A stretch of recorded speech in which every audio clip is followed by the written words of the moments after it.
Questo numero reitera vaccino anti-Covid ben tollerato e induce risposta immunitaria. Molise Art, bellezza e avanguardia a Campobasso. Il cuore conta su di te. Campagna informativa su infarto, ictus e controllo colesterolo LDL. E ancora, l'esperto, la retina è un bene prezioso da salvaguardare. Allarme IMI, in tempo di Covid ridotte di 1/3 prime visite e biopsie melanoma.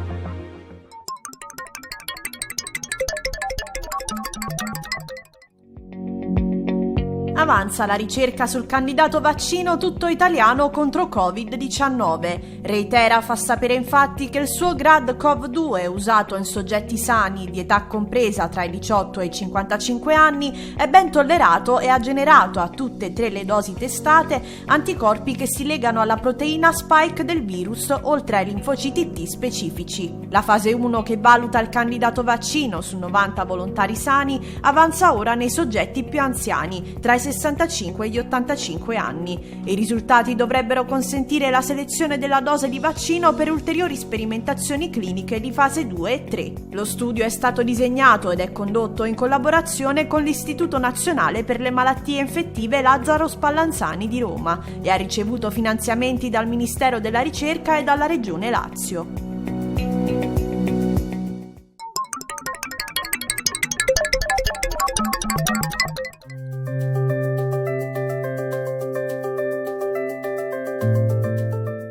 Centro innovativo perché è stato rinnovato completamente il parco tecnologico e quindi abbiamo macchine di ultima generazione, quindi possiamo continuare quello che abbiamo fatto in questi ultimi anni, introducendo nuove tecnologie, nuove tecniche di radioterapia all'avanguardia. È proprio questa la missione del Molise Art, dove Art sta sì per Advanced Radiation Therapy, un polo ultramoderno, cuore del Gemelli Molise di Campobasso, che nasce per offrire trattamenti all'avanguardia in radioterapia oncologica, ma sta anche per bellezza, la bellezza appunto dell'arte stessa. Il nuovo centro entra a far parte del Network Art, progetto della Fondazione Policlinico Universitario Agostino Gemelli, unico nel panorama nazionale ed europeo. Noi abbiamo voluto investire sia sulla tecnologia ma anche sull'accoglienza. Credo che sia importante in sanità avere sempre questo binomio e nell'ambito dell'accoglienza abbiamo anche rappresentato un viaggio in onore del Molise come quello della transumanza, dove le persone intraprendono un viaggio faticoso ma allo stesso tempo è un viaggio che trova l'accoglienza di coloro che li incontrano. Il Molise Art, inaugurato alla presenza e con la benedizione dell'arcivescovo Giancarlo Maria Bregantini, presenta un alto livello di innovazione e un numero di strumentazioni tecnologiche attive che consentono uno standard di servizio altissimo, partendo dalla sensibile riduzione dei tempi di attesa. Il nuovo centro dispone inoltre di moderne apparecchiature dosimetriche per l'effettuazione di controlli di qualità giornalieri. Se a tanta avanguardia si aggiunge la bellezza di fotografie che ritraggono il cuore della regione Molise, il risultato è davvero eccellente. Le migliori cure e l'arte, oggi considerata un'arma in più per la guarigione dei pazienti oncologici. Negli ultimi anni si è riscoperta la bellezza anche come cura, quindi la radioterapia è una branca della medicina che è ipertecnologica e ovviamente quando c'è molta tecnologia c'è il rischio che il paziente senta questa tecnologia molto distante e quindi magari si sente proprio abbandonato in una sala magari sia tecnologicamente bellissima ma poi da un punto di vista di calore umano ne dà veramente poco.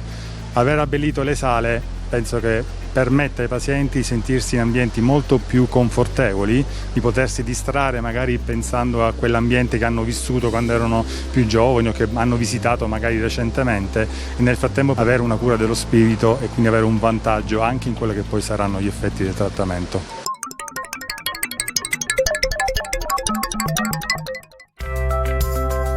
Una cattiva mossa può rovinare 40 ben giocate. Il monito del maestro di scacchi Al Horowitz vale anche nella prevenzione cardiovascolare e ancora di più dopo un infarto o un ictus, quando il rischio è da evitare a ogni costo. Ed è proprio una partita a scacchi l'immagine che accompagna la nuova campagna multicanale Il cuore conta su di te, fai la mossa giusta, promossa da Fondazione Italiana per il Cuore e Amgen Italia, rivolta ai pazienti che hanno subito un evento cardiovascolare acuto.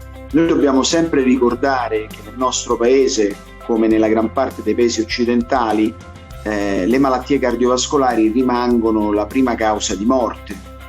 Nel complesso tra il 40 e il 50% di tutti i decessi nel nostro paese, all'esterno della crisi pandemica, in generale, sono dovuti a complicanze cardiovascolari. E quindi nella nostra popolazione è un problema molto rilevante, anche perché purtroppo ci sono molte persone che sono già malate di malattie cardiovascolari, che hanno già avuto un infarto, che soffrono di ipertensione e di diabete e che magari purtroppo fumano, e tutte queste persone sono persone che hanno un alto rischio di andare incontro ad un evento cardiovascolare sfavorevole. Quindi tutta questa situazione è una situazione che purtroppo non si è spenta per l'arrivo del coronavirus, anzi purtroppo sappiamo che in alcuni casi il coronavirus può precipitare un ulteriore problema cardiologico, addirittura favorire un infarto, favorire un'infiammazione del muscolo cardiaco, si chiama miocardite, favorire lo scompenso cardiaco. Quindi è una situazione estremamente importante e noi non dobbiamo dimenticarci quindi dei nostri pazienti con malattie cardiovascolari, e al tempo stesso i pazienti non devono dimenticarsi di se stessi.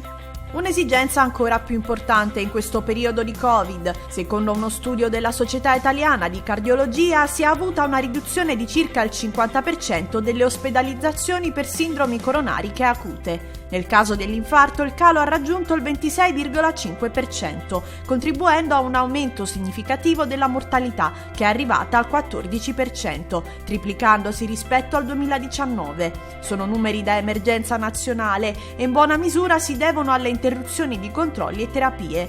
Ma quanto tempo si ha per salvare una vita in caso di infarto?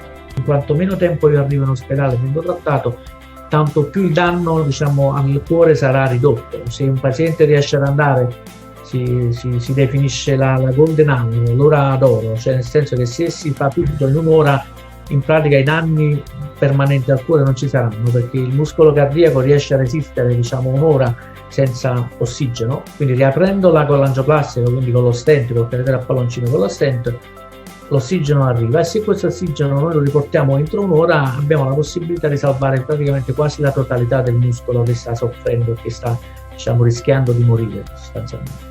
Quindi la tempistica è importante. Patologia tempo dipendente sono due, è l'infarto del miocardio e lo stroke ictus, quindi sono patologie i cui danni permanenti dipendono moltissimo dal tempo con cui si accede alle procedure salvavita. La campagna pone quindi l'accento sul controllo del colesterolo, uno dei primi obiettivi dell'attività di prevenzione secondaria di infarto e ictus, ma non il più semplice. Oggi infatti sono diversi i farmaci a disposizione dei medici e se ne aggiungono sempre di nuovi. Le terapie innovative per il controllo del colesterolo, cioè gli anticorpi monoclonali che agiscono contro questa famosa sostanza che è il PCSK9, che sono estremamente efficaci, sono purtroppo ancora molto poco utilizzati in Italia. E nonostante il nostro sistema sanitario molto virtuosamente ci consenta di prescrivere e rimborsare questi farmaci che sono relativamente costosi in una larga percentuale di pazienti, che sono i pazienti più a rischio di eventi, quelli che non sono controllati adeguatamente con le terapie, chiamiamole così, convenzionali. Quindi hanno bisogno di un piano terapeutico, evidentemente, per essere prescritti e rimborsati, ma questo ovviamente non deve costituire un ostacolo all'impiego di questi farmaci che oggi in Italia, ma non solo in Italia, sono purtroppo ancora troppo poco utilizzati.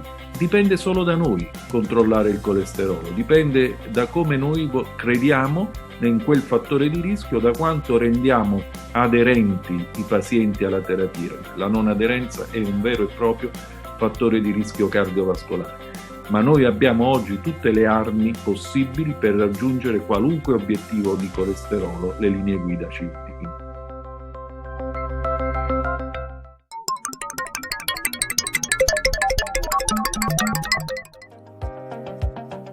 Alla fine di ottobre, mese dedicato alla prevenzione della vista, la Fondazione Salmo Iraghi e Viganò ha proposto l'ultimo degli appuntamenti in streaming di Incontriamo l'Oculista, dedicato alla prevenzione. In particolare si è parlato di malattie retiniche, in generale fra le principali cause di ipovisione nel nostro paese. Ma perché fra le parti dell'occhio la retina occupa un posto di così tanto rilievo? La retina è particolarmente preziosa a causa del fatto che è formata da cellule perenni. Da ciò deriva una caratteristica peculiare di tutte le malattie retiniche. Se si determina un danno per qualsiasi tipo di malattia che fa morire alcune delle cellule retiniche, il danno purtroppo per sua natura è irreversibile. Quindi tutti gli sforzi che noi facciamo, tutte le terapie che noi eseguiamo hanno sempre lo scopo di ridurre la capacità di una malattia di produrre ulteriori danni, ma ciò che è già accaduto purtroppo ce lo dobbiamo tenere, e per il paziente è importante arrivare per questo motivo subito alla diagnosi e alla terapia migliore possibile. Analizzare la retina è possibile con l'esame del fondo oculare, che può essere effettuato solo da un oculista. Ma perché è così importante sottoporsi a questo esame anche se non si hanno particolari problemi di vista? L'esame del fondo oculare è importante in assenza di sintomi, perché in tantissime malattie accade che siano già presenti delle alterazioni che sono significative di una malattia, ma non sono associate ancora alla presenza di sintomi. Bene, in tutti questi casi guardare il fondo oculare presto è fondamentale per arrivare prima alla diagnosi e prima alla terapia.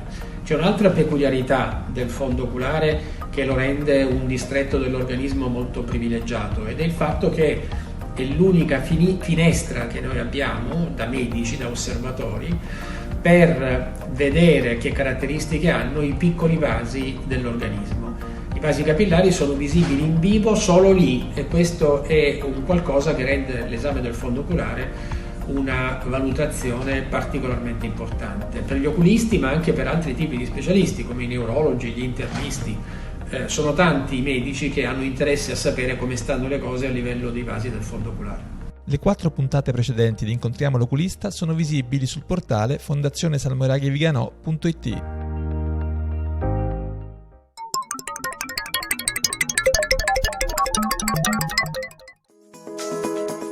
Dall'inizio dell'emergenza coronavirus in Italia si è registrato un drammatico calo delle prime visite per la diagnosi di melanoma, pari al 31,3%. In base ai dati dello studio condotto dall'IMI, l'Intergruppo Melanoma Italiano, nel periodo febbraio-aprile 2020 rispetto allo stesso trimestre 2019 si è inoltre registrata una riduzione del 36,5% del numero di biopsie e del 22,9% degli interventi eseguiti per la rimozione di questo grave tumore della pelle, numeri che riportano agli anni 80, quando la diagnosi precoce intercettava appena il 65% dei casi di melanoma, e che si tradurranno presto in melanomi in stadio più avanzato con prognosi peggiore.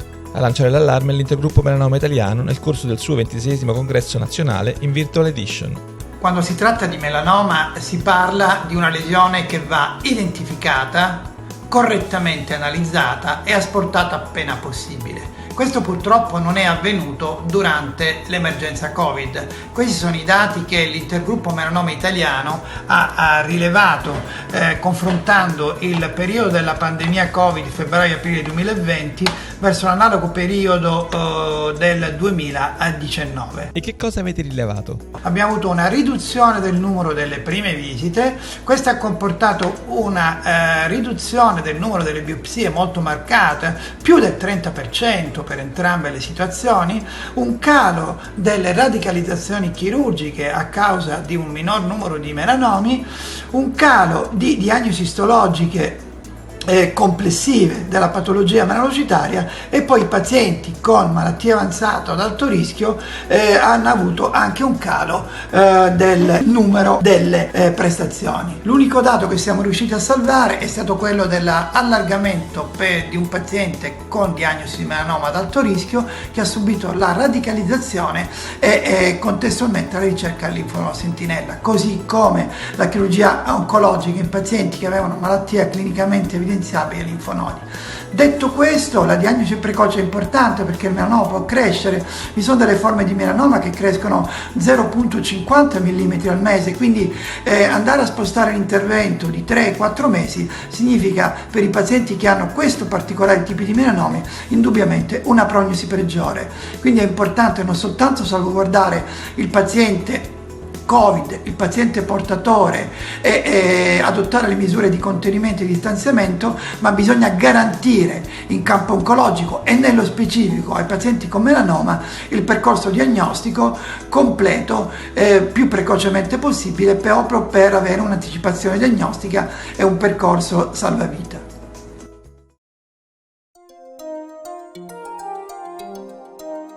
Per contattarci potete scrivere a salute@adnkronos.com. Grazie per averci seguito e arrivederci alla prossima puntata.